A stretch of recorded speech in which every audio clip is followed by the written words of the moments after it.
बल्कि जो साल 25 का गुजर गया, पूरा साल का बायोडाटा आप दिमाग में रखें, आपको लगेगा कि गुनाह करोड़ों हो गए, नेकियां लाखों में भी नहीं है।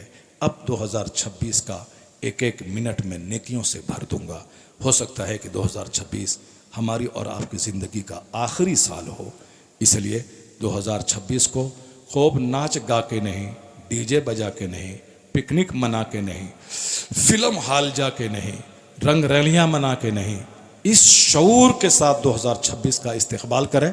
2026 को हम नेकियों का साल बना देंगे, 2026 को हम सजदों का साल बनाएंगे, 2026 हलाल रोजी की तलाश का साल बनाएंगे। दिल मुतमईन रहे, सच्ची खुशी मिले। वो कहती हैं कितने गाने सुनूं, कितनी फिल्में देखूं। जब पार्टी फंक्शन घर में होता है, लोग आते हैं, थोड़ा अच्छा लगता है, लेकिन जब सारे रिश्तेदार चले जाते हैं तो दीवारें काटने दौड़ती हैं।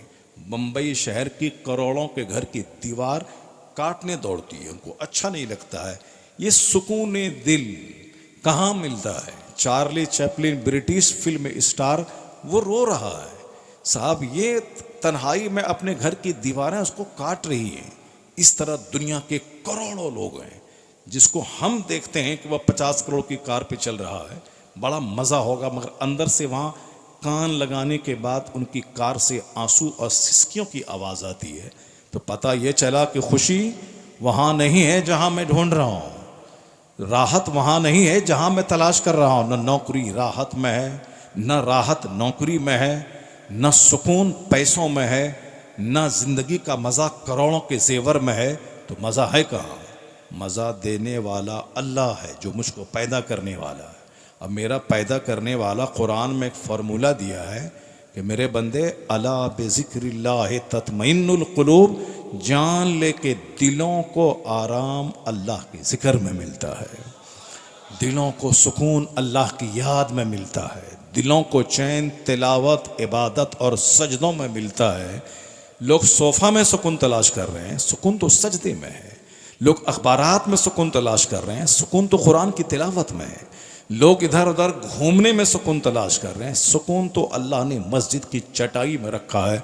इस बात को गिरह बांध के रख लें कि सुकून नहीं है अरबों में खेलने में, सारा सुकून अल्लाह ने अपनी इबादत में रखा है। इससे बढ़कर कोई सुकून नहीं। सरकार गौसे आजम के पास 4 बीवियां थीं, हमारे पास एक बीवी रहती है तो लड़ाई झगड़ा, लत्तम जुत्तम, केस मुकदमा, पंचायती, थाना, पुलिस सब है। एक बीवी में उकता गए जिंदगी से, 2 बेटे में बस दवाई खिला दो तो कॉपटी लगा दो तो निरोध का इस्तेमाल करो, 4 बेटे हों, 4 बच्चे पैदा हों, ये सारा तमाशा होता है। लेकिन गौसे आजम रज़ी अल्लाह तआला अन्हु को 49 औलाद थी, 49 49 औलाद। वह गौसे पाक जिसका लंगर आप खाते हैं, वह गौसे आजम जिसके नाम की नियाज आप खाते हैं, वह गौसे आजम जिसके नाम का आप वजीफ़ा करते हैं, या शेख अब्दुल कादिर जिलानी शेअन लिल्लाह, वह गौसे आजम जिसको आप संकट की घड़ी में पुकारते हैं, जो खुदा नहीं मगर खुदा का वली है, सारे वलियों के सरदार है। उस गौसे आजम को 4 बीवियां थीं, कोई लड़ाई नहीं, कोई जंग नहीं, कोई झगड़ा नहीं।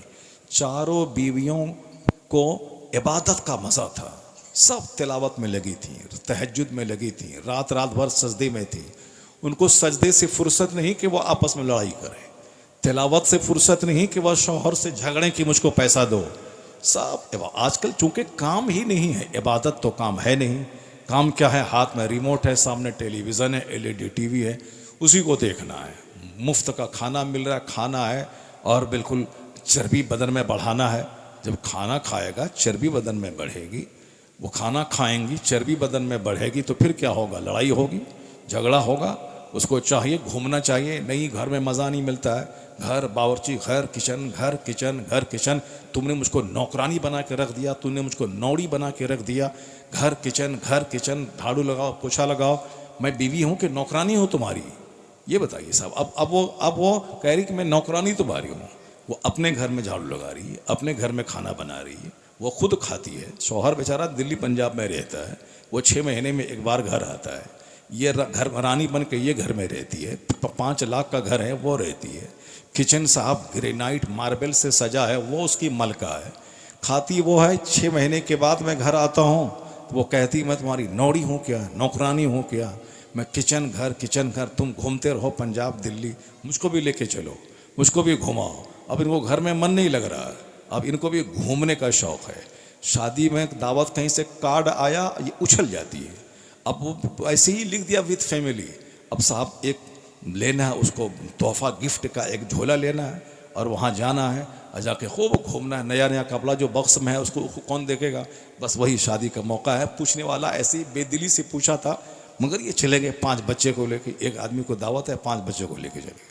अब वहाँ खूब घूमना है फिरना है, ये घूमने फिरने का शौक़ पैदा हो गया। मर्दों को भी शौक़ पैदा हो गया, यहाँ घूमना वहाँ घूमना। अब करोड़ों का घर बनाया, अब ये घूमने के लिए पहाड़ देखने जा रहा है। घर में मार्बल है, टाइल्स है, ग्रेनाइट है, साहब पलंग है 1 लाख रुपए का, सोफ़ा लिया है 1.5 लाख रुपए का, मगर इसको छोड़ के कहाँ घूमने जा रहा है? वो जंगल, डल झील, वो पानी देखने के लिए, पानी, वो गोवा समंदर के किनारे बालू देखने के लिए। जब बालू ही देखना था तो 2 करोड़ का तुम ग्रेनाइट क्यों लगाया था तुमने?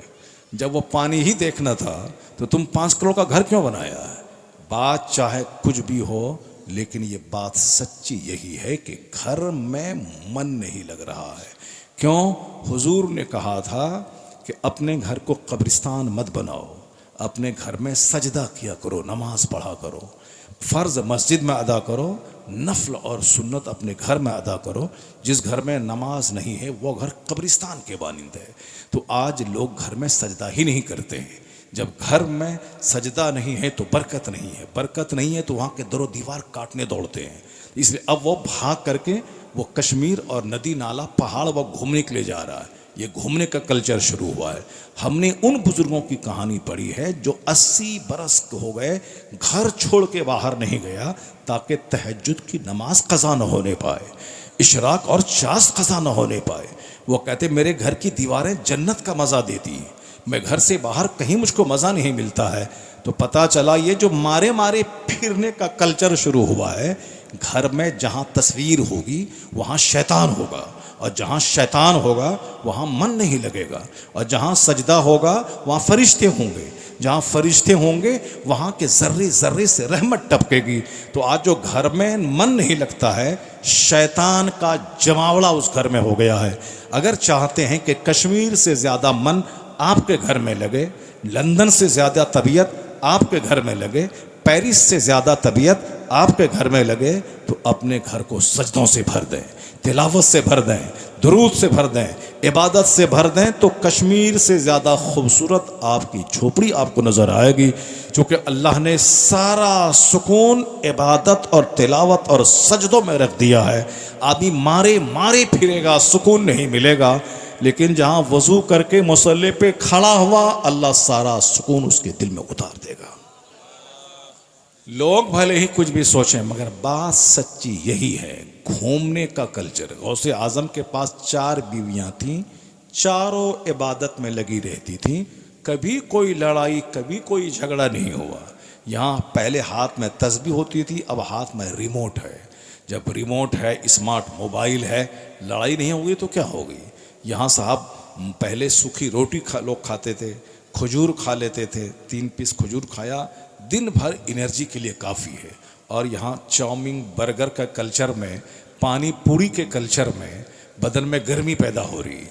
जब गर्मी पैदा हो रही तो लड़ाई उसी से हो रही है जिसकी वजह से ये चमन आबाद है, जिस शौहर की वजह से ये महारानी है, जिस शौहर की वजह से पर्स में पैसा है, जिस शौहर की वजह से ये सुहागन कहला रही है। सारी जंग उसी शौहर से है, सारी जंग उसी शौहर से है, उसी शौहर की माँ से सारी जंग है कि तुम्हारी माँ मुझको अच्छी नहीं लगती, तुम्हारा बाप मुझको अच्छा नहीं लगता।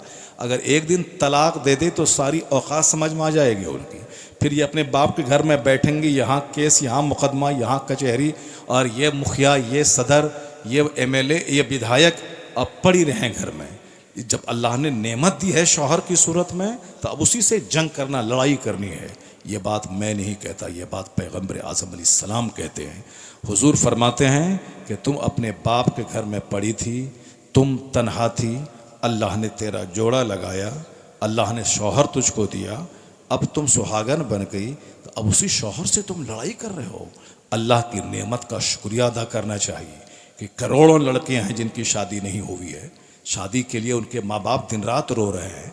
मुझको अल्लाह ने बहुत जल्दी जोड़ा अता फरमा दिया, मैं ससुराल आ गई, मेरे शौहर हैं, शौहर के साथ मैं रह रही हूँ, तो उसको तो अल्लाह का शुक्र अदा करना चाहिए।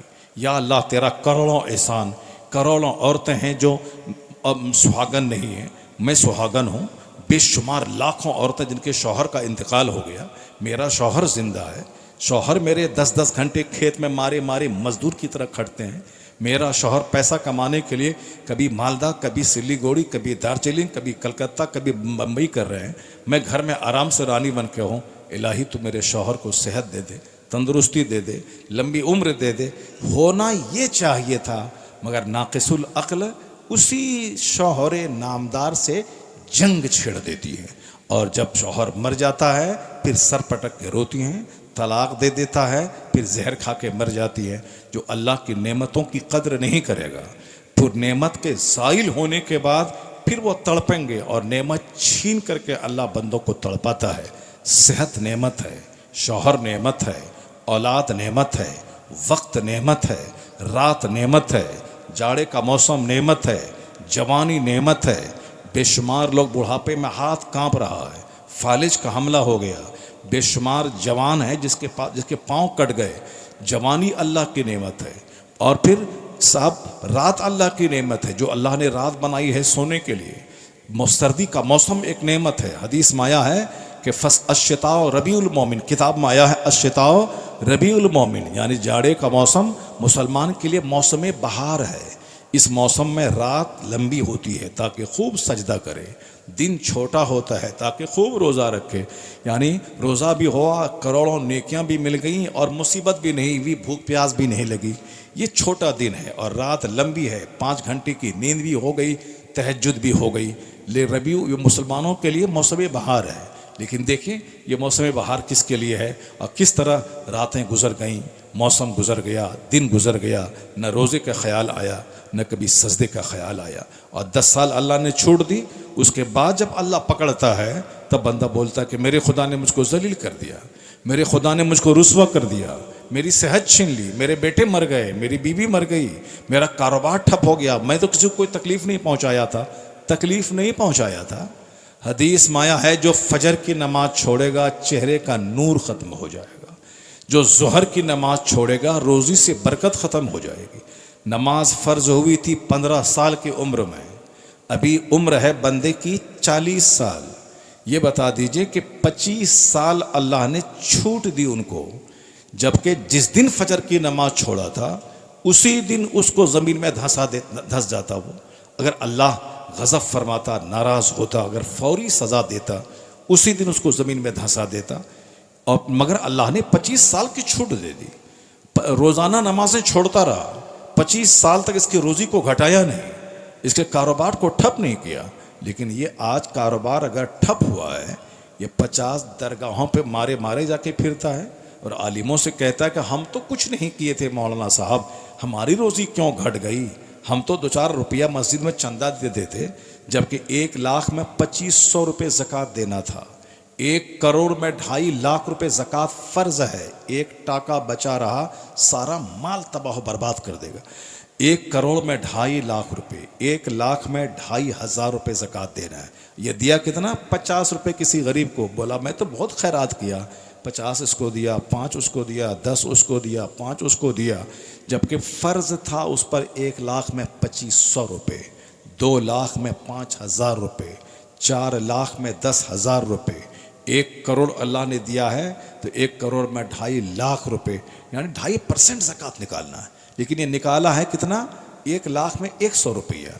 उसके बाद कहता है कि हमने तो कुछ नहीं किया था मौलाना साहब, हम तो सदक़ात व खैरात करते रहते थे, हम तो सदक़ात व खैरात करते रहते थे, क्यों मेरा माल ठप हो गया, क्यों ऐसा हो गया, क्यों ऐसा अल्लाह ने कर दिया। अल्लाह क्या कहता है? कल्ला बल्ला तुकरिमूनल यतीम वला तहाद्दून अला तामिल मिस्कीन व ताकुलून तुरास अकलल लम्मा व तुहिब्बूनल माल हुब्बन जम्मा। यानी जब बंदा को अल्लाह नेमत देता है तो बंदा कहता है अल्लाह ने मुझको इज्जत दे दी, इन्न रब्बी अक्रमन। लेकिन जब अल्लाह आजमाता है, उसके गुनाहों की सज़ा देता है, तो बंदा कहता है मेरे रब ने मुझको जलील कर दिया, इन्न रब्बी अहानन। तब अल्लाह कहता है कि मैंने जलील नहीं किया है, जिल्लत का सामान तुमने खुद से ख़रीदा है। तुम यतीमों को इज्जत नहीं करते, तुम मिस्कीनों को खाना नहीं देते, मिस्कीनों को धक्के देते हो, तो हमने 10-20 साल तुमको छूट दिया, पहले ही दिन पकड़ना था, नहीं पकड़ा, हमने तुम पर एहसान किया, तो अब अभी तो कहता है कि मेरे रब ने मुझको जलील कर दिया। 5 वक्त की नमाजें फ़र्ज हैं। जवान होने के बाद नमाज फ़र्ज होती है। बंदा जवान कब होता है? 15 साल की उम्र में। मर्द हो या औरत, लड़का हो या लड़की, दोनों जवान माने जाते हैं। 15 साल में नमाज फ़र्ज होगी। उससे पहले अगर 10 साल के बाद अगर नाइट फॉल हुआ तो लड़का जवान है, लड़की को माहवारी खून आया तो लड़की जवान है।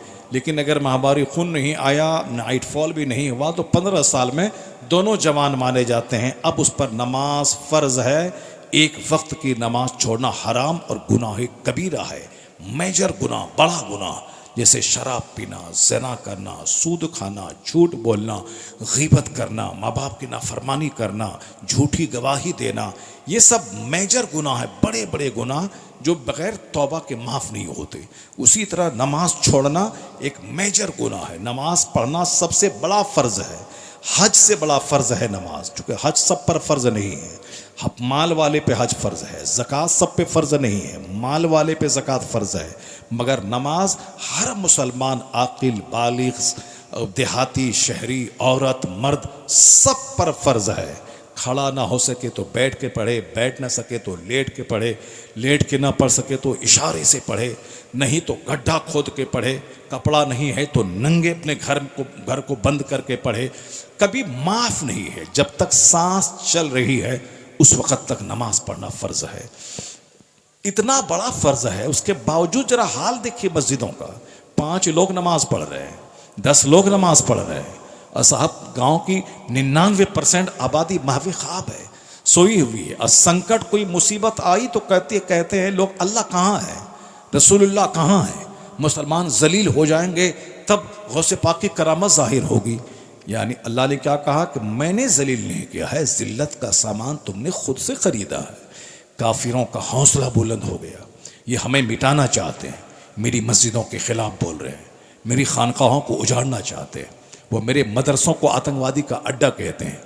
जबकि ये मदरसा जहाँ पढ़ने वालों को सिर्फ यही तालीम दी जाती है कि झूठ बोलना हराम, शराब पीना हराम, माँ बाप को सताना हराम, पड़ोसी को तकलीफ़ देना हराम। अब साहब यानी जितनी भी गलत चीज़ें हैं, सारी गलत चीज़ों से बचने का पैगाम मदरसे में दिया जाता है। मदरसे में पढ़ने वाला आदमी को शराफत, क़नाअत, सब्र, इस्तिक़लाल, पेशेंस, धैर्य, इसका पाठ पढ़ाया जाता है। तमाम गुड क्वालिटीज़, तमाम ह्यूमन वैल्यूज़, इंसानी अक़दार की तालीम मदरसे में दी जाती है। लेकिन ये साहब क्या बोलते हैं कि आतंकवादी का अड्डा है, आतंकवादी का अड्डा है। तो अब आप क्या कहेंगे, ये सज़ा नहीं तो क्या है? ये हमारे लिए एक पनिशमेंट है कि जो शराफत का अड्डा है, जो दयानतदारी का अड्डा है, जो ह्यूमैनिटी के मैसेज का अड्डा है, जिस मदरसे ने पूरी दुनिया में इल्म का उजाला फैलाया। आज से 1000 साल पहले एक कॉलेज इंडिया में नहीं था, अमेरिका नाम का कोई मुल्क दुनिया में नहीं था। इस्लाम ने कहा knowledge is light, knowledge is power. शिक्षा शक्ति का नाम है, शिक्षा प्रकाश का नाम है। इस्लाम ने कहा acquire knowledge whether you find it in China, इल्म हासिल करो चाहे तुम्हें चाइना क्यों ना जाना पड़े। इस्लाम ने कहा knowledge is compulsory on every Muslim man and women, हर मुसलमान मर्द औरत पर इल्म हासिल करना फ़र्ज़ है, यानी कंपलसरी का दर्जा दिया गया है। हर मर्द औरत पढ़ें। इल्म ताकत का नाम है, इल्म रोशनी का नाम है, इल्म तुम्हें ताकतवर बना देगा। तो हमारे मज़हब ने उस वक्त यह नारा दिया है जब एक स्कूल नहीं था, प्राइमरी स्कूल तक नहीं था, वो गुरुकुल का ज़माना था। कोई दरख्त के पास चंद लोग बैठ के पढ़ रहे थे, कहीं साहब गुरु के पास शिष्य जाके पढ़ रहे थे। लेकिन ये बाज़ाब्ता मदरसा, बाज़ाब्ता स्कूल, बाज़ाब्ता कॉलेज, ये सारी हिस्ट्री 1000 के अंदर की है। इस्लाम के आए हुए, कुरान के नाजिल हुए 1400 साल, 1500 साल हो गए। और हुजूर ने मदीने के रेगिस्तान में बैठकर इल्म की फसीलतों पे जो खिताब किया है, जो इल्म के नॉलेज के इम्पोर्टेंस पे, शिक्षा के महत्व पे जो बातें की हैं वो पढ़ने से ताल्लुक़ रखती है। इस्लाम का एहसान है कि आज दुनिया भर में कॉलेजेस हैं। इस्लाम का एहसान है कि दुनिया भर में हज़ारों लाखों स्कूल हैं।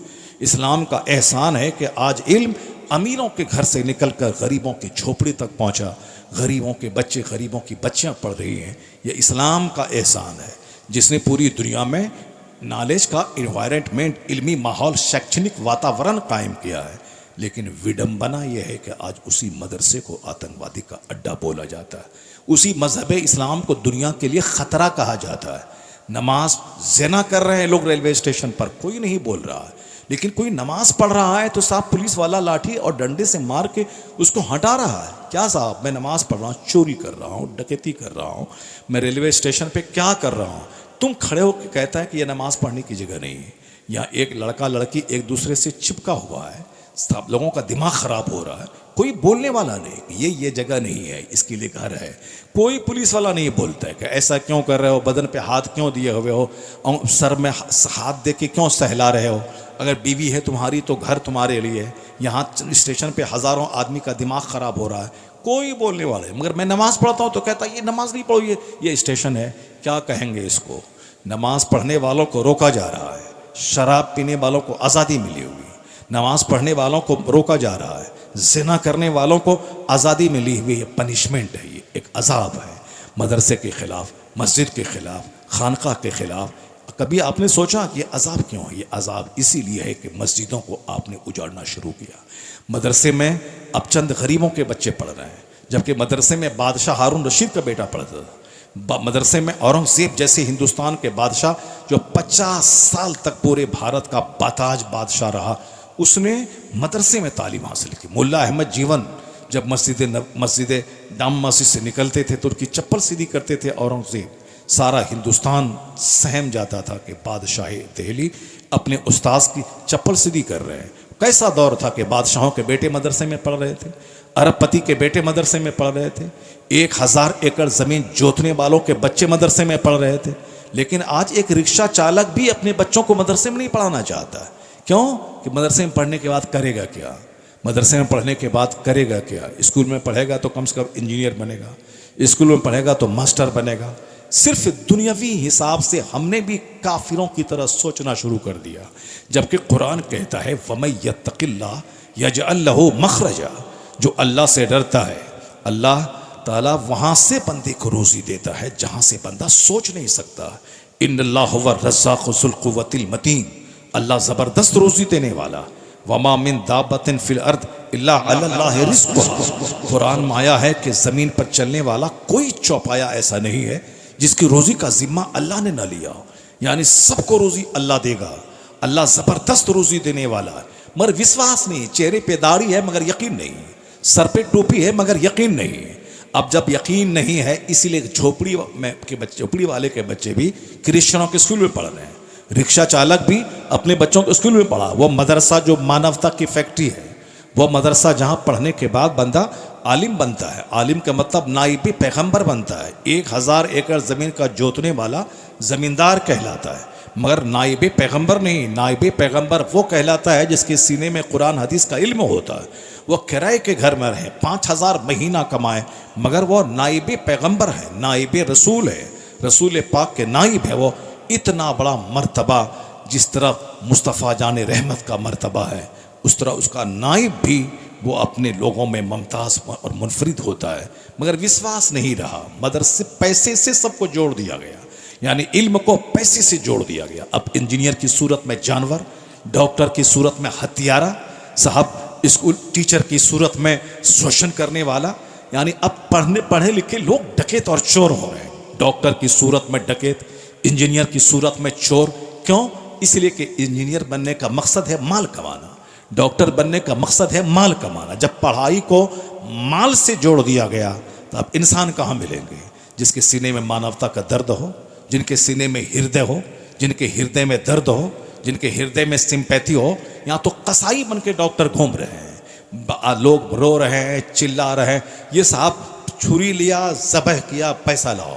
यानी कोई भी काम हो बस फौरन सिजरिंग कर देना है। एक औरत गांव देहात से चल के आती है, शौहर मजदूरी कर रहा है, नॉर्मल डिलीवरी हो सकती है, आसानी से एक इंजेक्शन दें, दर्द होगा, बच्चा पैदा होगा, लेकिन उसको माल कहाँ से मिलेगा?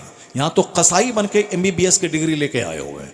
इसीलिए सिजरिंग करना नहीं, तुम्हारा बच्चा उल्टा हो गया, तुम्हारा बच्चा उल्टा है, बच्चा मर जाएगा, तुम्हारे बच्चे की बीवी, तुम्हारे बच्चे की माँ मर जाएगी, तुम्हारा अब जाओ यहाँ से लेके जाओ, हम रिस्क नहीं लेंगे, बच्चा मरे या झच्चा मरे, तुम जानो, तुम्हारा काम जानो। ये बेचारा मरता क्या ना करता, ज़मीन बेच करके पैसे देता है, और ये डॉक्टर नॉर्मल डिलीवरी को सिजरिंग में बदल देता है। लोग कहते हैं डॉक्टर है मगर कसाई है, डॉक्टर है मगर ये काटने वाला है, डॉक्टर है मगर लुटेरा है। तो डॉक्टर लुटेरा क्यों नहीं होगा? क्योंकि पढ़ा ही है वह लूटने के लिए। इंजीनियर, मोरबी का इंजीनियर जो पुल गिरा जिसमें सैकड़ों लोग मारे गए, क्यों? चूंकि इंजीनियर को पढ़ाया ही गया है ताकि माल कमाएगा। ये मदरसा है जहां माल कमाने के लिए नहीं पढ़ाया जाता है, जन्नती बनाने के लिए पढ़ाया जाता है, जहाँ शरीफ बनने के लिए पढ़ाया जाता है, जहाँ समाज का रक्षक बनने के लिए पढ़ाया जाता है, शुभ चिंतक बनाने के लिए पढ़ाया जाता है। अल्लाह रोज़ी उनसे ज़्यादा अच्छी रोज़ी इनको देता है, उनसे ज़्यादा इज्जत इनको देता है, लेकिन मकसद है दीन की खिदमत, मकसद है जलसा करा के हज़ारों आदमी को जमा करके।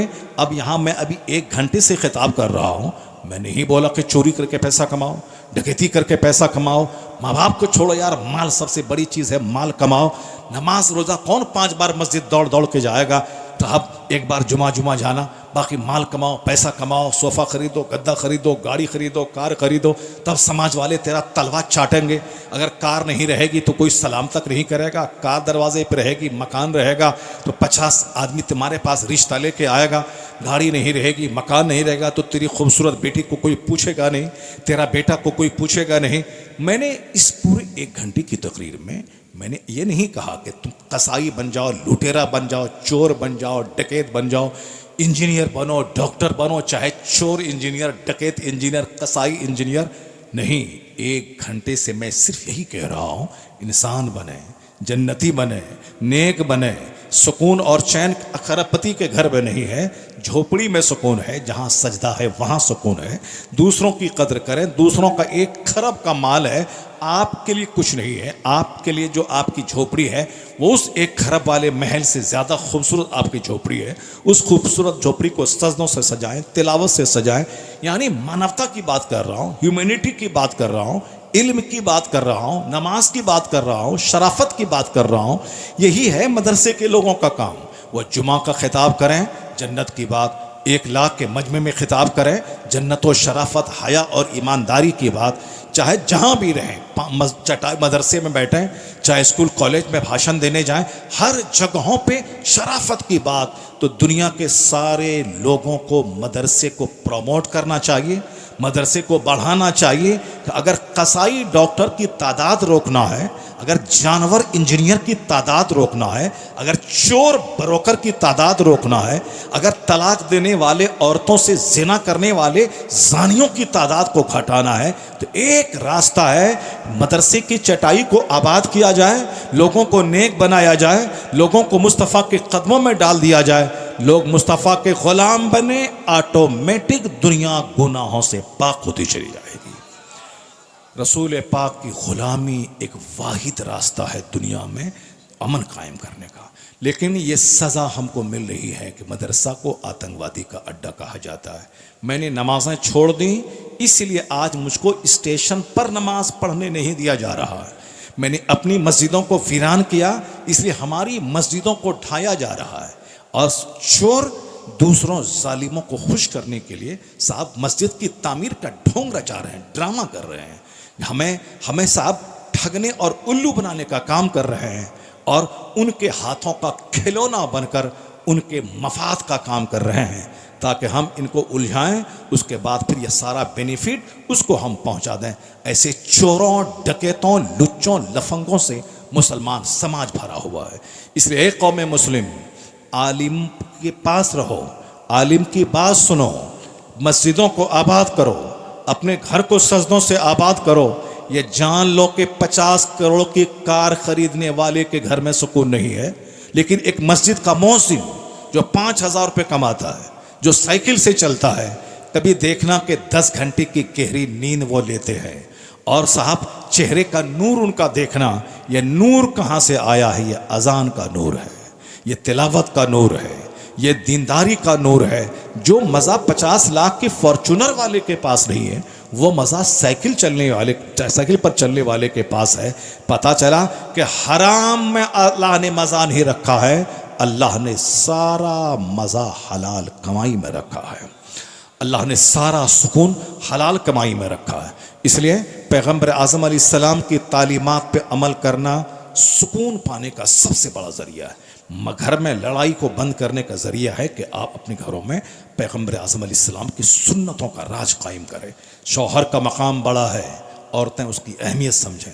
औरतें माँ बाप घर बार सब सारा संसार छोड़ के मेरे लिए आई है। मर्द अपनी बीवी की अहमियत समझें, उनकी इज्जत करे, उनकी कद्र करे। तो कद्र ये नहीं होता कि वह मेरी कद्र करे तब मैं करूँगा।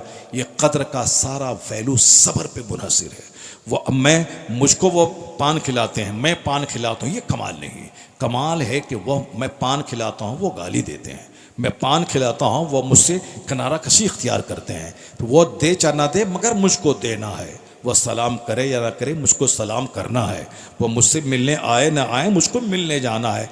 यकतरफा तौर पर नेकी कर दरिया में डाल दे, बदले की उम्मीद नहीं रखना है। यकतरफा तौर पर अच्छा काम करते जाएं, एक न एक दिन समाज बदलेगा, दिल बदलेगा, लोगों की सोच बदलेगी। यहाँ तो सब अदला बदली करना चाहते, वो आएगा तब जाएंगे, वो सलाम करेगा तब करेंगे, वो हमको गिफ्ट देगा तब हम गिफ्ट देंगे। नतीजे में सारा समाज जानवर भरा हुआ है। न वो गिफ्ट देगा न मैं गिफ्ट दूंगा, न वो सलाम करेगा न मैं सलाम करूंगा, न वो मेरे यहाँ आएगा न उनके यहाँ मैं जाऊंगा। सब तन्हाई की आग में जी रहे हैं। सारा समाज तन्हाई के एहसास में मर रहे हैं। समाज में डिस्टेंस बढ़ रहा है, रिश्तेदारों में दूरियां बढ़ रही हैं। सिर्फ ज़बान पे ग़ीबत और चुगलखोरी का माहौल पैदा हो रहा है। इसको रोकने के लिए आपको नबी की ग़ुलामी करनी होगी। लोग जलसा करवाते हैं, नमाज नाम की कोई चीज़ नहीं है। मदरसा का सदर सेक्रेटरी बनना चाहते हैं, पर अपने बच्चों को मदरसे में पढ़ाना नहीं चाहते हैं। लोग कहते हैं कि मदरसे में बच्चे नहीं हैं, बच्चों को लाइए। पहले मैं कहता हूँ जितना मेंबर मदरसे का है सब अपने बच्चों को पढ़ाओ मदरसे में। जितने सदर सेक्रेटरी हैं सब पढ़ाओ अपने बच्चे को मदरसे में। मदरसे के नाम की सरदारी करनी है और अपने बच्चों को क्रिश्चियन के स्कूल में पढ़ाना है।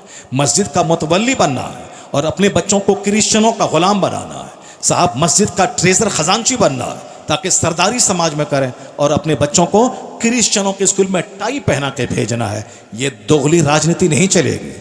अगर मदरसे की हमदर्दी है, जो मदरसे का सिक्योरिटी है उसको अपने बच्चों को पहले पढ़ाना पड़ेगा, जो सदर है उसको पढ़ाना पड़ेगा, जो मस्जिद का मुतवल्ली है उसको नमाज पढ़ना पड़ेगा, जो मस्जिद का मेंबर है उसको नमाज पढ़ना पड़ेगा। जिस दिन ये दयानतदारी पैदा हो गई, याद रखना दुनिया का कोई काफिर न तेरे मदरसे को मिटा पाएगा, न तेरी मस्जिद को मिटा पाएगा, न तेरी खानका को तोड़ पाएगा। क्योंकि हमने 1400 साल में यही देखा है कि कोई बम उतनी ताकत नहीं रखता है जितनी ताकत रूहानियत में है, जितनी ताकत सजदों में है, जितनी ताकत मुस्तफ़ा की ग़ुलामी में है। अगर विश्वास नहीं हो तो आज भी आंखें खोल के देख ले। 2 साल से ज़्यादा का अरसा गुजर गया, यह यहूदी बदतमीज़ इसराइल का शासक नेतन्याहू वह फ़िलिस्तीन पे 2 साल से जुल्म कर रहा है। बच्चों को, औरतों को, बीमारों को मार रहा है, स्कूल गिरा रहा है, हॉस्पिटल को तबाह कर रहा है। 5 दिन में तो गाज़ा तबाह हो जाता, 25 लाख लोग मौत के घाट उतार दिए जाते। लेकिन आज 2.5 साल गुजर गए, गाज़ा जिंदा है, वहाँ के लोग जिंदा हैं, वहाँ का सजदा जिंदा है। अमेरिका जैसा मुल्क नेतन्याहू की पुष्टपनाही करने वाला सारा बम गिरा के थक गया। पता ये चला कि जो ताकत एटम बम में नहीं है वो ताकत गाज़ा के मुसलमानों के ईमान में है। उसके ईमानी ताकत ने उसके वजूद को ज़िंदगी दी है। मिटा नहीं पाया अमेरिका, मिटा नहीं पाया इसराइल। इसी निहत्थे चंद गरीब लोगों के सामने घुटने टेक कर एग्रीमेंट और सुलह करने पर मजबूर हुआ, जिसके पास इतनी ताकतें थीं कि अगर एक एक बम गिराता तो सारा गाज़ा तबाह हो जाता। आज की तारीख में जान लें कि अल्लाह का नाम लेने की क्या ताकत है, इस्लाम पर विश्वास करने की क्या ताकत है। वहाँ की औरतें बेवा हो रही हैं मगर फिर भी अपने बच्चों को कुरान पढ़ा रही हैं। वहाँ की मस्जिदें शहीद हो रही हैं मगर उन मस्जिदों के मलबे पे नमाज़ जुमा अदा की जा रही है।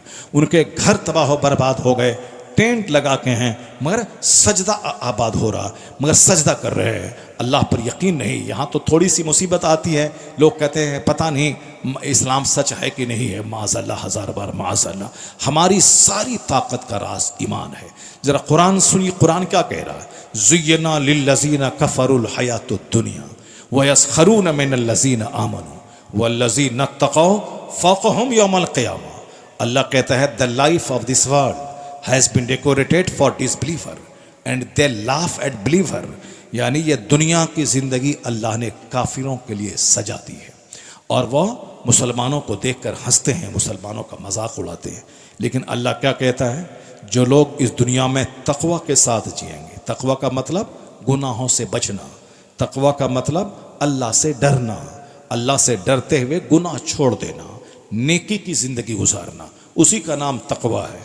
अल्लाह कहता है जो यहाँ मुसीबतें उठाने के बाद भी गुनाह नहीं किया, तक़वा का दामन नहीं छोड़ा, अल्लाह कहता है क़यामत के दिन यही गालिब आएंगे, क़यामत के दिन इसी को गलबा हासिल होगा।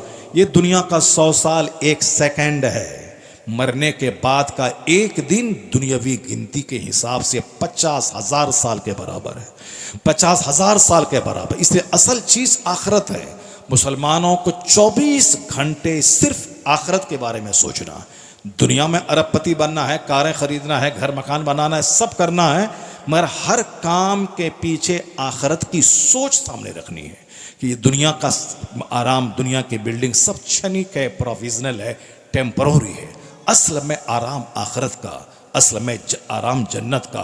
तो कुरान शरीफ में 114 सूरतें हैं, 114 सूरतों में सिर्फ आखिरत का बयान है, क्योंकि आखिरत इंपॉर्टेंट है। आखिरत दुनिया के मुकाबले में समंदर के मानंद है। हुजूर को कसम खाने की ज़रूरत नहीं थी, मगर हुजूर ने कसम खा के कहा है कि वल्लाहि मद दुनिया फिल आखिरा इल्ला मिस्ल मा यजअलु अहदुकुम इसबाहु फिल यम फलयंजुर बिमा तरजा। इस हदीस पाक को हर मुसलमान को अपने घर की दीवार में लिख के रखना चाहिए। लोग सिर्फ जुमा नमाज पढ़ने के चक्कर में आ रहे हैं। ईद बकरीद के दिन टोपी लगा के नमाज पढ़, जैसे क्रिश्चियन लोग साल में एक बार क्रिसमस डे मनाते हैं, बस समझ ले मुसलमान समझते हैं कि हम भी वैसे ही कर लें। नहीं होगा। जुमा से ज़्यादा अहमियत वाली नमाज है 5 वक़्त की नमाज। ईद और बकरीद से ज़्यादा महत्वपूर्ण नमाज है नमाज फजर की, नमाज पंजगाना। ईद बकरीद तो एक साल भर की ईद का त्यौहार है, ताकि चेहरे पे चार्मिंग आ जाए, समाज में मुसलमानों की यूनिटी का मुजाहरा हो जाए, बाल बच्चे हंसी खुशी मना लें। लेकिन चूँकि रोज़ाना खाना है तो रोज़ाना 5 टाइम सजदा करना है, रोज़ाना रात में नींद लेनी है तो रोज़ाना सजदा करना है, रोज़ाना 24 घंटे ऑक्सीजन में सांस लेना है अल्लाह की दी हुई हवा में, तो कम से कम 5 बार अल्लाह को सजदा करना है। जुम्मा वो सजदा करेगा जो सिर्फ जुम्मा खाएगा, जो ईद साल में ईद बकरीद वो पढ़ेगा जो साल में 2 ही दिन खाएगा, ईद के दिन खाएगा, बकरीद के दिन खाएगा। लेकिन जिसको 24 घंटे जीना है, जिसको 3 टाइम डेली खाना है, उसको तो 5 टाइम उसको नमाज पढ़ना होगा। ये गिरह बांध कर रख लें। और हम भी दूसरे लोगों की तरह जुम्मा वाले बन रहे हैं कि हफ्ते में एक दिन फ्राइडे को चले जाएं मस्जिद। मुझसे बड़ा पक्का मुसलमान कोई नहीं है। तन्हाई में बैठ के गौर करना होगा, सोचना होगा। जरा गौर से सुनिए हुजूर क्या कहते हैं, अल्लाह की कसम। हुजूर को कसम खाने की क्या ज़रूरत है? हुजूर ने कहा अल्लाह है, हमने मान लिया। हुजूर ने कहा ये कुरान अल्लाह की किताब है, हमने मान लिया। हुजूर ने कहा कि मरने के बाद जन्नत और जहन्नम है, हमने मान लिया। हुजूर ने कहा कि मरने के बाद क़यामत कायम होगी, हिसाब किताब होगा, हमने तस्लीम किया।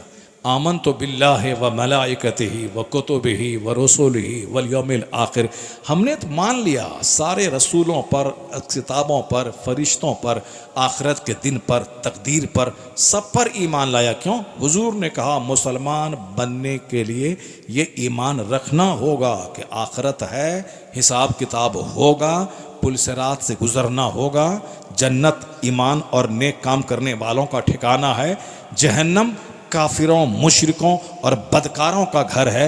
इस दुनिया को अल्लाह ने आजमाइश के लिए बनाया है, ताकि यहाँ चंद दिन मेहनत करें और खरबों साल की जन्नत में चले जाएं।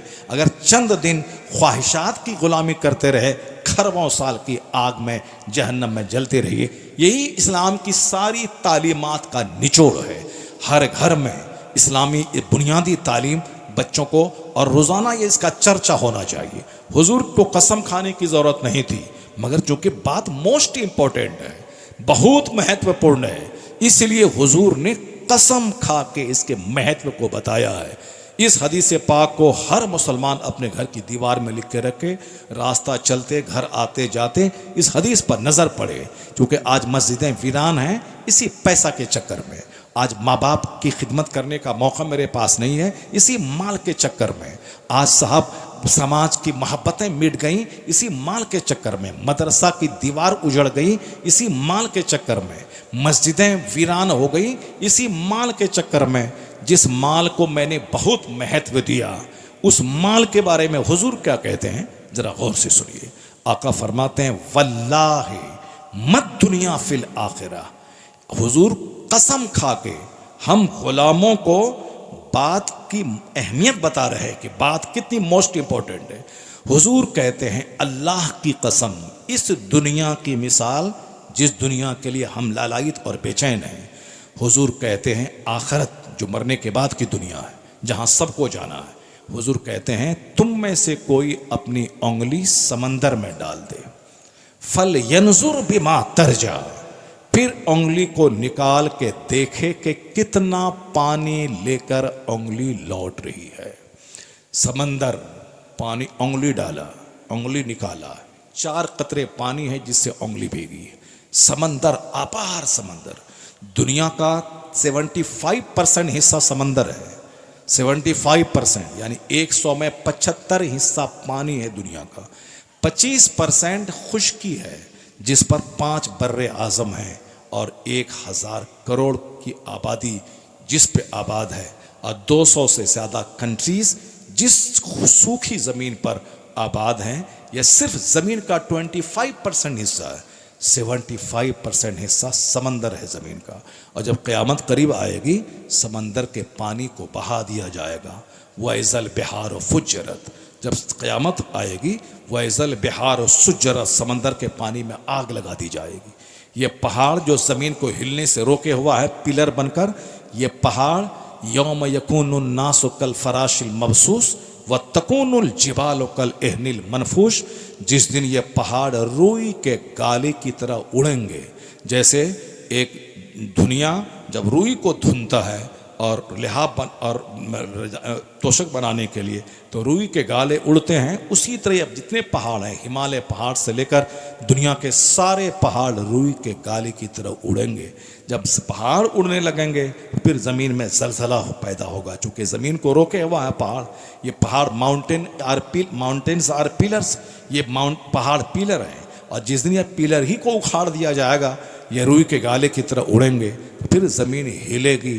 वइज़ा ज़ुलज़िलतिल अर्दो ज़िलज़ालहा व अख़रजतिल अर्दो अस्क़ालहा व क़ालल इंसानो मा लहा यौम इज़िन तुहद्दिसु अख़बारहा, जिस दिन ज़मीन हिला दी जाएगी, ज़मीन के नीचे का बोझ सारा ऊपर आ जाएगा, जितने लोग कब्र ज़मीन में दफन हैं सब ऊपर आएंगे, जितनी चीज़ें ज़मीन में हैं, जितने ख़जाने, सबको ज़मीन उठा के फेंक देगी। ये ज़मीन ख़बरें बताएंगी कि कौन यहाँ बैठ के अल्लाह का ज़िक्र सुना, कौन इस ज़मीन पर ज़िना किया, कौन इस ज़मीन पर बैठ के लॉटरी का टिकट बेचा, कौन इस ज़मीन पर बैठ कर के जुआ की महफिल सजाई, कौन इसमें ज़मीन पर बैठ कर के शराब की भट्टी में शराब पिया। ये ज़मीन सीसी कैमरा की तरह सारी रिपोर्टिंग करेगी। यौम इज़िन तुहद्दिसु अख़बारहा, जिस दिन ज़मीन अपनी खबरें बताएंगी। क्योंकि हम लोग तब ABCD से psychology, zoology, sociology, botany, history, civics, computer, mathematics, astrology, astronomy करने के चक्कर में पड़ गए। जो असली इल्म था, जो इल्म इंसानियत को जन्म देता, जो इल्म दुनिया से क्राइम को मिटाता, जो इल्म दुनिया में आदमियों की तादाद बढ़ाता, जिस इल्म से दुनिया में शरीफों की तादाद में इजाफा होता, उस इल्म का तो कोई नाम ही नहीं ले रहा है। सब सिर्फ 2 रोटी कमाने, अब पेट भरने का इल्म हासिल कर रहा है। A+B, A+ फला, ये सारा इल्म क्या है? ताकि पढ़ेंगे नौकरी मिलेगी, 2 टका कमाएंगे, पेट भरेंगे। ये जूलॉजी, ये साइकोलॉजी, ये बॉटनी, ये सोशोलॉजी, ये फिजिक्स, ये केमिस्ट्री, ये बायोलॉजी।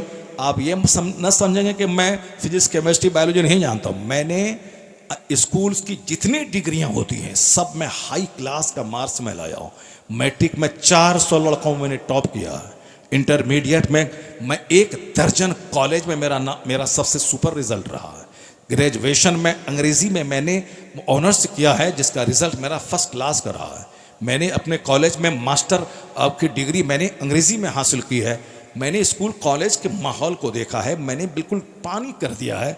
रिजल्ट मेरा हाई क्लास का रहा है। माने जो बचपन से ही स्कूल में पढ़ते रहे उन सारे बच्चों मदरसे में पढ़ने के बावजूद मेरा हाई क्लास का रिजल्ट रहा है।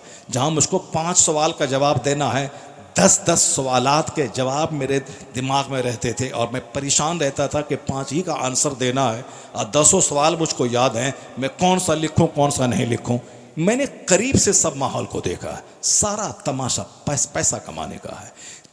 इस शराफत की सारी तालीम मदरसे में जुड़ी हुई है। शराफत की सारी तालीम मस्जिद की चटाई पे, वहाँ सिर्फ पैसा कमाने की तालीम है। इसलिए दुनिया कैसे लोगों से भरती जा रही सबको मालूम है। आप हुजूर ने क्या फरमाया, अल्लाह की कसम ये दुनिया आखिरत के मुकाबले में चंद कतरा पानी है। जैसे तुम अपनी उंगली समंदर में डालो फिर फल यंजुर, फिर देखो कितना पानी उंगली में लगी है।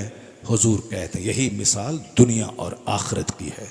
दुनिया चंद कतरा पानी है, आखिरत अपार समंदर की मानिंद है। जो समंदर की मानिंद है उसके लिए कोई चिंता नहीं है, कोई फिक्र नहीं है, कोई गुफ्तगू नहीं है, कोई घर में बीवी बाल बच्चे के दरमियान में कोई उसका चर्चा नहीं है। कल या इसकी डेड बॉडी बाहर से वापस आएगी, कल इनका जवान बेटा मरेगा, कल इनका सारा घर उजड़ जाएगा। जैसे दादा चले गए, परदादा चले गए, बाप चले गए, सारा खानदान चला गया। जो लोग आज मौजूद हैं 50 साल के बाद इसमें से कोई नहीं रहेगा। जितने लोग इनायतपुर में हैं 100 साल की उम्र का कोई इक्का दुक्का होगा, सारे लोग मर गए। तो जो आज हैं ये भी 100 साल के बाद कोई नहीं मिलेंगे, सब मर जाएंगे। जब ये कहानी सच्ची है कि सबको दुनिया छोड़ के जाना है, तो दुनिया छोड़ के कहाँ जाना है? दुनिया छोड़ के वहाँ जाना है जो इस दुनिया के मुकाबले में करोड़ों गुना बड़ी दुनिया है। यह दुनिया पानी के कतरे के बराबर है, वह दुनिया समंदर के मानिंद है। तो जो समंदर के मानिंद है, जहाँ मौत नहीं है, जहाँ सदा रहना है, जहाँ अरबों खरबों साल रहना है, जहाँ मौत ही नहीं आएगी, तो आदमी को चाहिए कि कम से कम 99% बंदा आखिरत के बारे में सोचे, 99% नमाज रोज़ी हज ज़कात के बारे में सोचे, 1% दुनिया के बारे में सोचे। और यहाँ 99% दुनिया के बारे में सोचा जा रहा है और 1% भी आखिरत के बारे में फिक्र नहीं है। अब अगर जिल्लत आएगी तो बंदा को चीखना नहीं चाहिए कि अल्लाह कहाँ है, रसूलुल्लाह कहाँ है, गौस कहाँ है, ख्वाजा कहाँ है, फरिश्तों की मदद कहाँ है। मैदान बद्र में जो 5000 फरिश्ते आसमान से ज़मीन पे उतर के मुसलमानों को फतह दिलाया, वो फरिश्तों की मदद कहाँ है, नहीं बोलना चाहिए। इसलिए नहीं बोलना चाहिए, ये बोले कि आप कहाँ हैं। अल्लाह तो आपकी शहरक से ज़्यादा करीब है, रसूल पाक तो कि आप अन्नबी औला मिनल नबी मुसलमानों की जान से ज़्यादा करीब है। तो आप कहाँ हैं, आप कहाँ खड़े हैं, इस पर तबसरा कीजिए। नबी तो अपनी कब्र में रहकर हमको देख रहे हैं। नबी तो हर मुसलमानों के घर में उनकी रूह मौजूद है। इन्ना रूहन नबी मौजूद फ़ी बुयूत अहलिल इस्लाम। आप अपने घर में सलाम करते हैं, अस्सलामु अलैका अय्युहन नबी। नबी की रूह हर मुसलमान के घर में मौजूद रहती है, नबी मौजूद है। अल्लाह तबारक तआला तो शहरक से ज़्यादा करीब है। गौसे आज़म को अल्लाह ने इतना बड़ा मर्तबा दिया है कि या गौस कहते हैं, माँ बाप भाई बहन बाद में, गौसे पाक की मदद पहले पहुँचती है। ये मत बोलिए कि गौस कहाँ, ये बोलिए कि आप कहाँ हैं, आपका कल्चर कहाँ है, आपकी तहजीब कहाँ है, आपकी संस्कृति कहाँ है, आपके शादी ब्याह का माहौल कहाँ है, आपका अकीका खतना वलीमा और डीजे का माहौल कहाँ है, आपकी औरतों का पर्दा कहाँ है, आपकी औरतों का हया कहाँ है। सिर्फ लग्जरियस लाइफ गुजारना, शौहर का माल ठग के खाना और मज़ा दूसरे के साथ करना, सिर्फ ये तो दुनिया को पाप से भर दिया, दुनिया को ज़िना से भर दिया। लगता है कि दुनिया में एक ही काम रह गया है, शराब ज़िना, शराब ज़िना, शराब ज़िना और जुआ सूद, बस यही 2-4 काम रह गया है। यानी जो शराब ना भूख मिटाए ना प्यास मिटाए, उसी शराब के पीछे पागल हैं लोग। ज़िनाकारी, जबकि ज़िनाकारी जलील करने वाली चीज़ है। अपनी बीवी से प्यार, उससे बच्चे पैदा होते हैं, उससे घर आबाद होता है। ज़िनाकारी से क्या होता है? मुंह काला होता है, सीना काला होता है, तहजीब काली होती है, आबादी काली होती है। लेकिन देखें साहब, सब ज़िना के पीछे पागल है। शौहर को छोड़ छोड़ के भाग रही है, अपनी बीवी 4 बच्चे को छोड़ छोड़ के भाग रहे हैं। सारी दुनिया पागल है। कोरोना नहीं आएगा तो क्या आएगा? दुनिया में आग नहीं लगेगी तो क्या होगी? दुनिया में करोड़ों कमाने के बाद लोग बेचैनी की आग में नहीं जलेंगे तो कहाँ जलेंगे? इसलिए जो सच्ची बात है, पैगंबर आज़म के फरमान को गले से लगाइए, अपने घर की दीवारों में मुस्तफ़ा के फरमान को लिख के रखिए। हुजूर ने बताया है कि यह दुनिया चंद कतरा पानी है, तो चंद कतरा पानी के लिए ज़्यादा पागल होने की ज़रूरत नहीं है। जो मिसले समंदर है उसकी तैयारी करने की ज़रूरत है, उसकी फ़िक्र करने की ज़रूरत है, उसके बारे में सोचने की ज़रूरत है। जब आदमी जन्नत के बारे में सोचेगा तो दुनिया उसको नहीं तड़ पाएगी। दुनिया के चक्कर में वह जहर खा के नहीं मरेगा। हज़ारों लड़के कोटा में अब साहब ITI की तैयारी करने जाते हैं, वहाँ से उसकी डेड बॉडी घर आती है। क्यों? इसी दुनिया ने उसको बेचैन कर दिया कि मैं IAS नहीं ऑफिसर नहीं बन पाऊंगा, मेरे माँ बाप की उम्मीदें मुझसे वाबस्ता हैं, मैं माँ बाप को क्या मुंह दिखाऊंगा, चलो जहर खा के मर जाते हैं। लड़की नहीं मिली, उन्होंने प्यार में धोखा दे दिया, चलो जहर खा के मर जाते हैं। लड़का नहीं मिला, प्यार में धोखा दे दिया, चलो ट्रेन की पटरी में कट जाते हैं और समंदर में जाके कूद के मर जाते हैं। ये जो जाने जा रही है, ये सिर्फ दुनिया की हवस में। लड़की नहीं मिली तो जान दे दिया, नौकरी नहीं मिली तो जान दे दिया, कंपटीशन फेस नहीं कर पाया तो जान दे दिया। लेकिन जिसकी नज़र जन्नत पे रहेगी, जिसकी नज़र जन्नत की हूर पे रहेगी, जिसकी नज़र जन्नत के इनामात पे रहेगी, वह दुनिया को तो कौड़ी के 3 समझेगा, वह दुनिया को तो एक धूल समझेगा। इसलिए यहाँ औरत मिले ना मिले, शादी हो ना हो, नज़र जन्नत पे है, नज़र हूर पे है, नज़र गिलमान पे है, नज़र जन्नती सोने चांदी की ईंट से बने हुए मकान पे है। इसलिए गौसे आज़म के सिलसिले के एक बुजुर्ग ने कहा था, मेरे बेटे हज़ारों किताबों पढ़ने से बच जाओगे, सिर्फ 2 फार्मूला को याद रख ले। दुनिया का कोई दर्द, दुनिया का कोई ज़ख्म जहन्नम की तकलीफ़ के मुकाबले में कोई हैसियत नहीं रखता। और दुनिया का कोई आराम, चाहे 500 मंजिला घर हो, चाहे सोने चांदी का ढेर हो, जन्नत के मुकाबले में कोई हैसियत नहीं रखता। जो असल आराम जन्नत का है, जहाँ ना बुढ़ापा है, जहाँ ना बीमारी है, जहाँ ना पसीने की बदबू है, जहाँ ना हसद है, जहाँ ना जलन है, जहाँ ना शोर हंगामा है, जहाँ ना नेमत के छिन जाने का अंदेशा है, वह सारी रियल नेमतें जन्नत में है। तो आदमी उसी जन्नत के शौक़ में जिए, उसी जन्नत की तैयारी में जिए, उस जन्नत के चर्चे में जिए, तो फिर यहाँ कोई मकान बने ना बने कोई सदमा नहीं होगा। जहर खा के मरेगा सिर्फ एक लड़की की खातिर, जहर खा के मरेगा सिर्फ एक DM ना बनने की खातिर, जहर खा के मरेगा सिर्फ एक मकान न बनाने की खातिर। जिसकी नज़र सिर्फ दुनिया पे रहेगी वो दुनिया में जहर खाएगा, और जिसकी नज़र आखिरत पे रहेगी, जिसकी नज़र जन्नत पे रहेगी, वो जान नहीं देगा, वो जान बचाएगा ताकि 2 सजदा करें, ताकि अल्लाह जन्नत दे दे।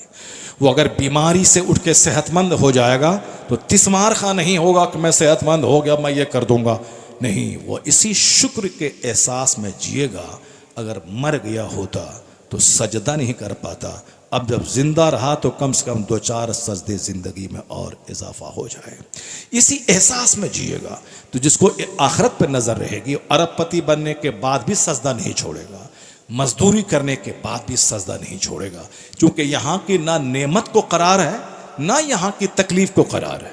यहाँ की तकलीफ़ें भी आर्जी हैं और यहाँ का अरबपति बनना भी आर्जी है। मैं 50 घर मैंने बना लिया पूरे इंडिया के 50 शहरों में, इसको एक न एक दिन छोड़ के मुझको कब्रिस्तान जाना होगा।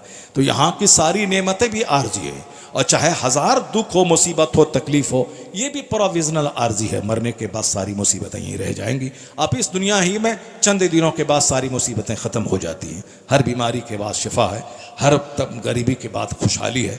दुनिया में किसी नेमत को करार नहीं है और न किसी तकलीफ़ को करार है। ये है बुनियादी फार्मूला सुकून से जीने का, यह है बुनियादी फार्मूला दुनिया को क्राइम से बचाने का, यह है बुनियादी फार्मूला दुनिया से ज़िना और शराब और सूद को पाक करने का। आखिरत पर यकीन जितना मजबूत होता जाएगा उतना ही गुनाह घटता जाएगा, और आखिरत का यकीन जितना कमज़ोर होगा हजार तकरीर करें, हजार समझाएं, कुछ भी होने वाला नहीं है। चूंकि आखिरत पर विश्वास बढ़ता जाएगा तब आदमी के अंदर में जितनी भी गलाजत है सब दूर होती जाएगी, धीरे धीरे नेकी की तरफ बढ़ता चला जाएगा। पता ये चला इस दुनिया में मुसलमानों को आजमाइशों में अल्लाह ने रखा है। अद्दुनिया सिजनुल मोमिन व जन्नतुल काफिर, ये दुनिया मुसलमानों के लिए कैद खाना है, काफिरों के लिए मिस्र जन्नत है। जन्नत का मतलब आज़ादी, वो चाहे शराब पी लें, कुछ भी करें, एक नियम के बाहर है, वो नियम के ऊपर है। मुसलमान को सोचना है कि क्या हलाल है क्या हराम है, क्या जायज़ है क्या नाजायज़ है, क्या लीगल है क्या इलीगल है। इसीलिए मुसलमान एक कैदी की ज़िंदगी गुजारता है और काफिर आज़ादी की ज़िंदगी गुजारता है। कितने दिन तक आज़ाद रहेंगे? बस 100 साल तक। उसके बाद कहाँ जाएंगे? मुसलमान कितने दिन तक मुसीबत में रहेंगे? 100 साल। उसके बाद कहाँ जाएंगे? ज़ुय्यना लिल्लज़ीना कफ़रुल हयातुद दुनिया, अल्लाह कहता है दुनिया की ज़िंदगी हमने काफिरों के लिए सजा दी है।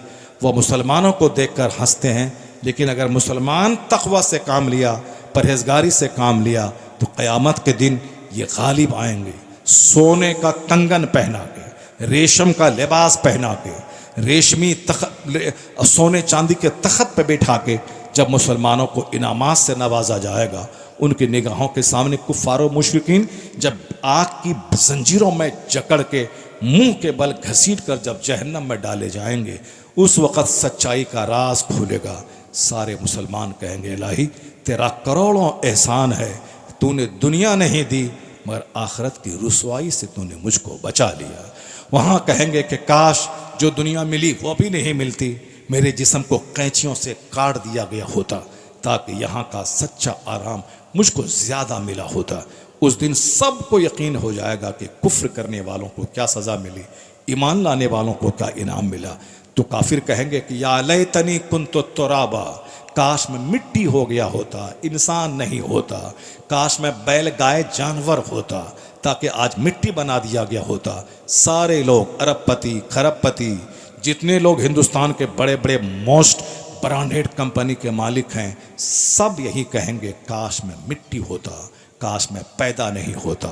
और जितने साहिब ईमान दर्द झेला, मुसीबत झेला, ईमान को बचा के रखा, नमाज नहीं छोड़ी, अमल बचाया, ये कहेंगे मालिक तेरा करोड़ों एहसान है कि तूने दुनिया में घर नहीं दिया, गाड़ी नहीं दी, मकान नहीं दिया, सारी मुसीबतें मैंने उठाई, मगर एहसान है तेरा कि तूने आज जन्नत देकर मुझ पे एहसान किया। चूँकि जन्नत मिल गई, समझ है कि सबसे बड़ी भलाई मिल गई, जन्नत से बढ़कर कोई इनाम नहीं है। इसलिए अल्लाह कहता है कि दुनिया की ज़िंदगी हमने काफिरों के लिए सजा दी है। यहाँ के न इक़्तिदार से कभी आपको घबराना है, न उनके महल को देखकर कभी घबराना है, न उनकी गवर्नमेंट को देखकर कभी घबराना है। चूँकि सारी चीज़ें आर्जी हैं, शरीक हैं, प्रोफेशनल हैं, और आखिरत दायमी और परमानेंट चीज़ है। हुजूर ने कसम खा के एक जगह और कहा, जरा वो हदीस सुनिए। सरकार को कसम खाने की कोई ज़रूरत नहीं थी, मगर ये हम जैसे ग़ुलामों को समझाने के लिए हुजूर ने कसम खाया है। एक जो हुजूर फरमाते हैं, मैं जानता हूँ कि तुम लोग फजर की नमाज में मस्जिद नबी में इसलिए भीड़ लगाए हो कि शायद तुमको मालूम हुआ कि अबू उबैदा माल लेकर बहरैन से आए हैं। सब ने कहा कालू अजल या रसूलल्लाह, कहाँ सरकार। चूँकि अब बहरैन पर जब मुसलमानों का हाकिम मुकर्रर हुआ, हज़रत अबू उबैदा वहाँ गए, 80,000 दिरहम वहाँ से लेकर के जब आए तो मदीने के मुसलमानों को, अंसार को खबर हुई, वो फजर की नमाज़ पढ़ने मस्जिद नबी में आ गए। सारे लोग नमाज़ पढ़ने के बाद सरकार ने सबों को देखा, उसके बाद मुस्कुराया, फतबस्सम रसूलुल्लाह, हुजूर ने मुस्कुराया जब उनको देखा और कहा मुझे लग रहा है कि तुमको मालूम हो गया है कि अबू उबैदा कुछ माल लेकर आए। कहा हाँ सरकार मुझे मालूम हुआ। हुजूर फरमाते अबशिरू व अम्मिलू मा यसुर्रुकुम, खुश हो जाओ, तुम्हें खुशहाली का दौर आने वाला है, मालो दौलत के दरवाजे खुलने वाले हैं, खुश रखो, खुशी रखो कि वह दौर आने वाला। हुजूर कहते हैं वल्लाह, अल्लाह की कसम, मल फ़क्र अख्शा अलैकुम, मुझको कोई डर नहीं है कि तुम गरीब हो जाओगे। हुजूर क्या कहते हैं, तुम्हारी गुर्बत का डर मुझको नहीं है। ए मुसलमान, तुम गरीब, तुम्हारी गुर्बत और फ़कीरी का डर नहीं है कि तुम गरीब हो जाओगे कल। हुजूर कहते हैं वलाकिन्नी अख्शा अलैकुम अम तुबसतत दुनिया अलैकुम कमा बुसितत अला मन कान क़ब्लकुम, मुस्तफ़ा कहते हैं तेरी गुर्बत का डर मुझको नहीं है कि तुम गरीब हो जाओगे, अलबत्ता ये डर मुझको है कि दुनिया के दरवाजे तेरे ऊपर में खोल दिए जाएंगे। जिस तरह पिछली उम्मत के लिए दुनिया के दरवाजे खोल दिए गए थे, वह लोग माल दौलत हासिल करने के लिए आपस में मुकाबला करने लगे, आपस में एक दूसरे को नीचा दिखाने लगे, आपस में एक दूसरे को पीछे छोड़कर आगे बढ़ने की होड़ में एक दूसरे से बरसरे बेकार हो गए, जंग करने लगे इसी माल की चाहत में, और सब तबाह बर्बाद हो गए। हुजूर कहते हैं मुझको ये डर है कि दौलत के दरवाजे खुल जाएंगे, तुम भी उसको हासिल करने के लिए आपस में मुकाबला करने लगोगे। व तुहलिकुकुम कमा अहलकतहुम, जैसे दुनिया की फरावानी माल की वुसअत उन लोगों को तबाह बर्बाद के वह लोग तबाह बर्बाद हो गए, वैसे ही मुझे डर है कि तुम भी तबाह बर्बाद हो जाओगे। माल की जुस्तजू तुमको तबाह कर डालेगी, ज़्यादा माल की फरावानी की सोच तुझको तबाह बर्बाद कर डालेगी। हुजूर ने यहाँ भी कसम खाया, वल्लाहि मल फ़क्र अख्शा अलैकुम, अल्लाह की कसम तेरी गरीबी का डर हमको नहीं है, अलबत्ता ये डर है कि तुम मालदार हो जाओगे, माल की तलब में आगे बढ़ोगे और तुम भी उसी तरह तबाह बर्बाद हो जाओगे जैसे दूसरे लोग पिछली उम्मत के लोग तबाह बर्बाद हो गए। यहाँ भी हुजूर ने कसम खाई, वहाँ भी हुजूर ने कसम खाई। और एक तीसरी हदीस में अकाली सलाम मदीने के एक बाजार से गुजर रहे थे, एक जगह देखा कि एक मरी हुई कनकटी ऐबदार बकरी का बच्चा मरा हुआ था। हुजूर उसके पास गए, फ़अख़ज़ा बिउज़्निही, उसके कान को पकड़ा और कहा अय्युकुम युहिब्बु अन्ना हाज़ा लहु बिदिरहमिन, तुम में से कौन है जो एक दिरहम के बदले में इस मरी हुई ऐबदार बकरी को खरीदे। लोगों ने कहा वमा नुहिब्बु, हुजूर हम लोग नहीं चाहते हैं कि यह बकरी हमारे लिए हो। हुजूर कहते हैं हाँ हाँ तुम चाहते हो। कहा हुजूर वल्लौ काना हय्यन काना ऐबन फी, अगर ये बकरी जिंदा भी होती तो भी हम उसको नहीं लेते, चूंकि यह ऐबदार है, इसके कान कटे हैं, ऐबदार है। फ़कैफ़ा वहुव मय्यत, अब जबकि वह बकरी मुर्दा है तो मरी हुई ऐबदार बकरी फ्री में भी कोई देगा नहीं लेगा, और आप कहते हैं एक दिरहम के बदले में कौन खरीदेगा, फ्री में भी कोई देगा नहीं लेगा।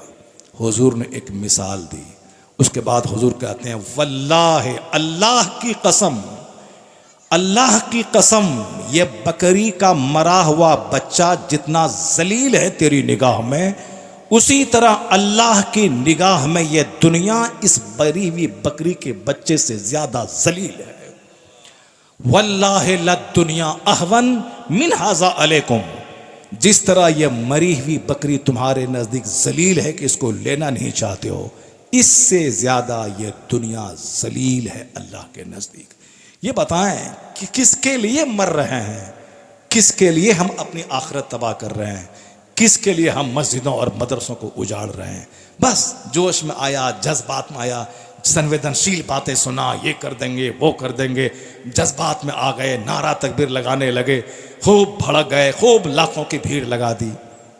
बेसिक तालीम यही है, यही है कुरान की 114 सूरतों में, यही है मुस्तफ़ा की सारी हदीस में, यही है सहाबा की ज़िंदगी में।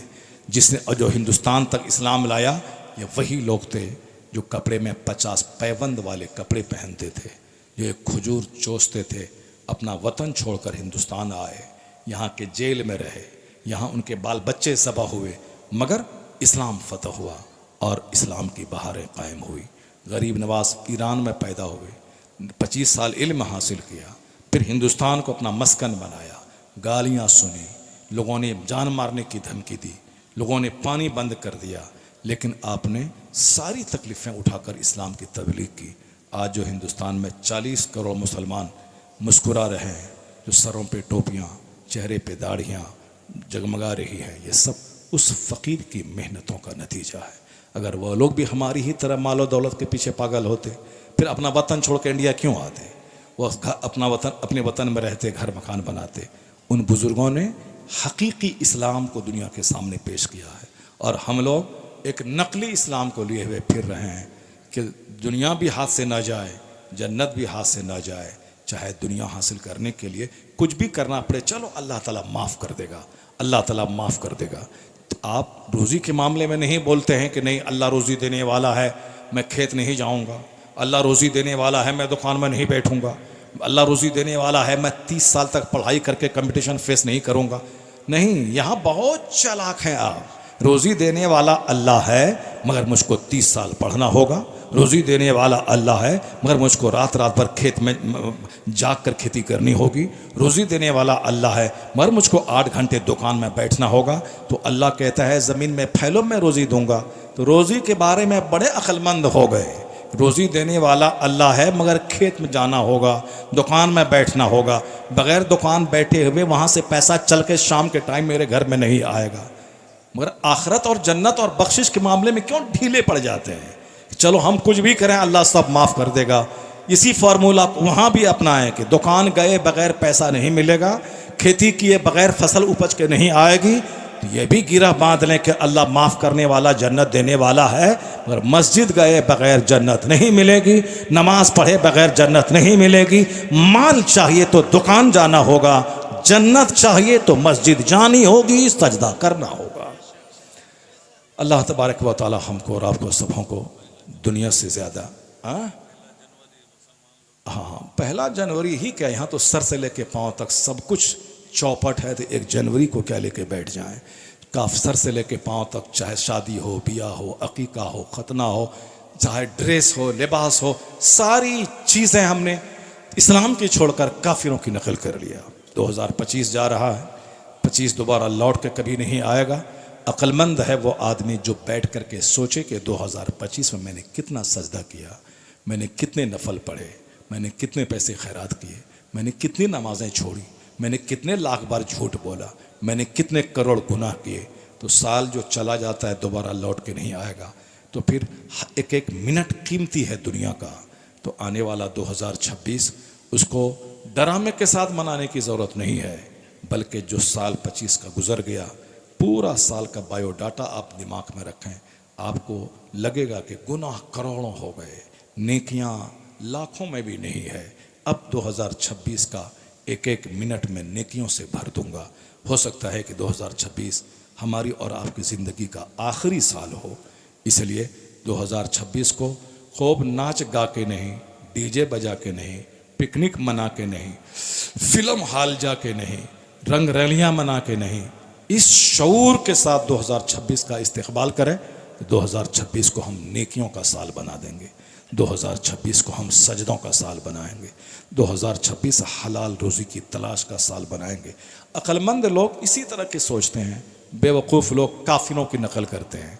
अक्लमंद लोग हुजूर की ग़ुलामी करते हैं, सरकार की सुन्नतों की पैरवी करते हैं। कि मोहम्मद से वफ़ा तूने तो हम तेरे हैं, यह जहाँ चीज़ है क्या लौहो कलम तेरे है।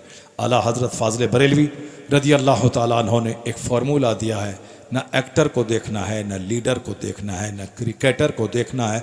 किसको देखना है? सिर्फ हुजूर को देखना है। और ये कहना है उन्हें जाना, उन्हें माना, न रखा गैर से काम, लिल्लाहिल हम्द।